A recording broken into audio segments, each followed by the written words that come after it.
গত 22শে June royal এনফিল্ডের delivery date ছিল। আমি চলে যাই রয়্যাল এনফিল্ডের ফ্ল্যাগশিপ শোরুমে তেজগাঁও। ফার্স্ট বাইক চুজ করি মিটিওর সুপারনোভা ব্লু কালার। এরপর পেমেন্টের জন্য টাকা জমা দিয়ে দিই। তারপর রেজিস্ট্রেশনের আনুষঙ্গিক যেসব তথ্য লাগে সেগুলি জানিয়ে বাইকটি ডেলিভারি নেই। শোরুম থেকে আসলে সব কাগজপত্র দিতে পারে নাই, তখন 25 দিন সময় লাগবে বলছিল। তো বাইকটা ফার্স্টে যখন চালানো শুরু করি, এটা আগেও জানতাম, HO automatic headlight on, safety feature বলা যায়। কিন্তু হ্যালোজেন 60 ওয়াটের বাল্ব সবসময় জ্বলে থাকলে হেডলাইটটা গরম হয়ে যেত। তো এই জন্য আমি সিদ্ধান্ত নিই একটা সুইচ ইউজ করে, আর আমাদের H4 সকেটের একটা এক্সটেনশন, এই যে এই এক্সটেনশনটা আমি আলি এক্সপ্রেস থেকে নিয়ে আসি। এটা এই যে সাদা যে তারটা আসে, এটা হচ্ছে লো বিমটা অফ করে রাখবো। এর জন্য এই সাদা তারটা সুইচে লাগিয়ে সুইচটা প্রিপেয়ার করি। Just plug and play. এই সকেট দুইটা মেল অ্যান্ড ফিমেল পোর্টগুলি যেখানে যেটা বসার কথা সেখানে বসায় দিলে জাস্ট হয়ে গেল। এটা জাস্ট এইচওটা অফ করে যেন রাখা যায়। আরেকটা জিনিস বলা দরকার, এই ব্ল্যাক কালারটা হচ্ছে নেগেটিভ, হোয়াইটটা হচ্ছে লো বিম, আর ব্লুটা হচ্ছে হাই। নিচে চলে গেলাম গ্যারেজে, তখন লাইট ছিল না। এই যে দুই পাশে দুইটা স্ক্রু আছে, এটা খুলে ফেললে হেডলাইটটা খুব সহজ খুলে যাবে। খোলার পরে জাস্ট প্লাগ অ্যান্ড প্লে, ওটা লাগিয়ে দিলে হলো। এটা জাস্ট টেস্ট করার জন্য দেখাচ্ছি। লাগানোর পর ভিডিও করার কেউ ছিল না যে ওই জিনিসটা দেখাবো। সিম্পল, ভিতরে জাস্ট খুলে নতুন যে এক্সটেনশনটা কিনেছি ওটার সাথে লাগিয়ে দিলে হয়ে যাবে।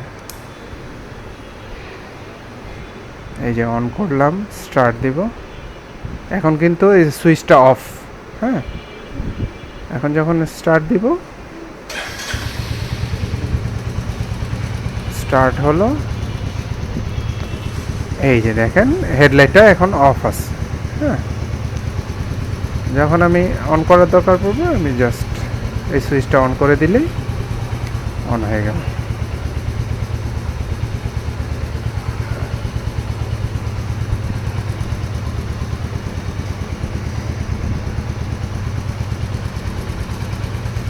এই হ্যালোজেন বাল্বটা রিপ্লেস করে এলইডি লাগাবো।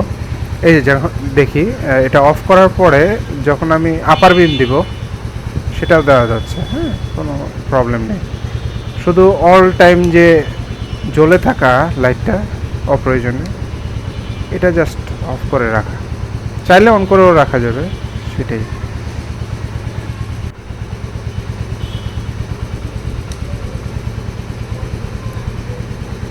এই ছিল সিম্পল। আর এলইডির ভিডিওটা একটু পরে দেখাচ্ছি, এলইডি বাল্বটা কীভাবে লাগাবো। জাস্ট একই, হেডলাইটটা ফার্স্টে খুলবো, আর যেই এলইডি বাল্বটা লাগাচ্ছি এটা হচ্ছে F&M এর C4। ওই মেইন প্যাকেটটা ছিল না, আমি অন্য একটা প্যাকেটে রেখেছি। F&M ব্র্যান্ডের C4 মডেল। এটা 10,000 লুমেন, 35 ওয়াট। তো সেই হিসেবে ভালো, যে হ্যালোজেন বাল্ব যেই গরম হতো 60 ওয়াটের বাল্ব 60 ওয়াট, তো সেই তুলনায় 35 ওয়াট বেশ কম। তো আমার ব্যাটারিটাও সেফ থাকবে। আচ্ছা, এই যে হেডলাইটটা খোলার পর, ভিতরে সব খোলার পরে এই জায়গাটা পাবেন ফার্স্ট ফার্স্টে রাবার গ্যাসকেটটা খুলতে হবে, এরপর হ্যালোজেন বাল্বটা খুলবো, তারপর এলইডি বাল্বটা বসিয়ে জাস্ট H4 সকেটটা বসিয়ে দেবো ওই বাল্বের সাথে। এই যে এটা হচ্ছে সেই এক্সটেনশনটা যেটা দেখাতে পারিনি এর আগে, জাস্ট প্লাগ অ্যান্ড প্লে। এখন আসি হ্যালোজেন বাল্বটা কীভাবে খুলবো। সিম্পল, ওই যে রাবার গ্যাসকেটটা সরিয়ে দিব, এরপরে যে একটা লকের মতো আছে এখানে, এই লকটা একটু জাস্ট দেখলেই বুঝতে পারবেন কীভাবে খোলা যায়। সিম্পল, এই জাস্ট এই লকটা একটু নাড়াচাড়া করে লকটা খোলার মতো করতে পারলে এই দেখাই দিচ্ছি। আচ্ছা, লক খোলার পরে এখন হচ্ছে হ্যালোজেন বাল্বটা খুব সাবধানতার সাথে খুলবো, ওই বাল্বের কাচের অংশটা যেন কোথাও আঘাত না লাগে।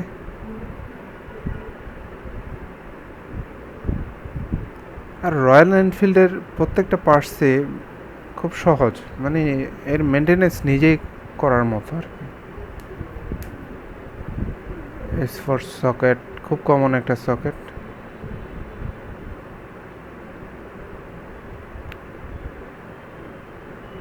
আচ্ছা, এখন হচ্ছে এলইডি বাল্বটা লাগালাম, তারপরে যে আগের মতো লক করে দিব। হ্যাঁ, এই যে এখানে একটা স্ক্রু আছে, লাগলে স্ক্রুটা একটু লুজ করে লকটা খোলা যায় খুব সহজে। তো এলইডি বাল্বটা লাগানোর পর আমি স্ক্রুটা আবার টাইট করে দিচ্ছি। তো বাল্বটা লাগানো শেষ, এখন হচ্ছে H4 সকেটে জাস্ট প্লাগ অ্যান্ড প্লে। তো এটা লাগানোর পর হেডলাইটটা আবার আগের মতো সেট করে ফেলবো। এটা হচ্ছে হ্যালোজেন বাল্বটা 60 ওয়াটের। জাস্ট বাল্বটা খুবই সুন্দর দেখতে।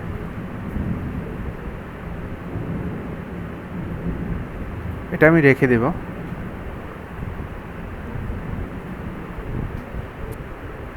এখন হচ্ছে এলইডি বাল্বটা একটু টেস্ট করে দেখব কেমন আলো হয়। জাস্ট স্টার্ট দিয়েছি, এই যে এখন হচ্ছে এটা লো বিম। হ্যাঁ, অনেক আলো হচ্ছে। এটা হচ্ছে হাই বিম, এটা লো বিম। দেখা যাক কতদিন লাস্টিং করে। আর H4 সকেটের যে এক্সটেনশনটা এনেছি, মেনলি তার কাটা হয়েছে এক্সটেনশনের, মেইন ওয়ারিংয়ে হাত দেওয়া হয়নি, সো ওয়ারেন্টি ইনভ্যালিড হওয়ার কোনো কারণ নেই। এটাই ছিল রয়্যাল এনফিল্ডের ফার্স্ট আপগ্রেড আমার। চাইলে আপনারাও খুব সহজেই করে নিতে পারেন।